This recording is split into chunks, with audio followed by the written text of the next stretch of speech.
Вітаю, друзі! Вітаю на своєму каналі всіх підписчиків, гостей мого каналу. Ось хочу вам показати, закінчив свою роботу. Камін. Робота здана, тільки що полакував і ще містами видно, що не висохло повністю камінь. Ось такий у нас такий натуральний камінь. Дуже багато часу і нервів мені пішло на цей камінь, цю соломку обкладати, підбирати. Столешня із граніту.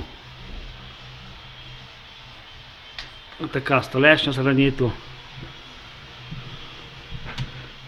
Тут теж поличка ця камінь. От. Внизу так само столешня з граніту, але потовще, 5 см. Так воно все виглядає.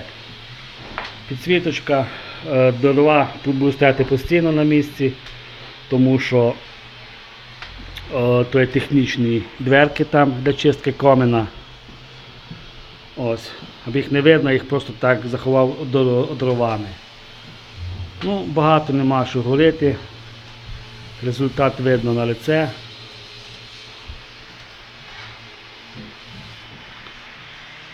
Простенький, напівкруглий, з підсвіточкою. Ось такий камін.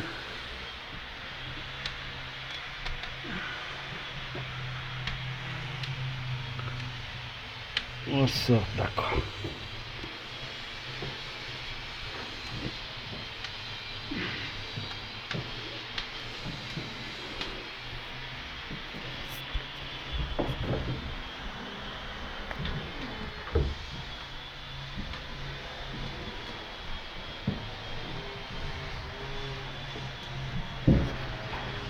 Все, друзі. Чекайте на слідче відео, на слідчі об'єкти, буде цікаво. Всім бай-бай!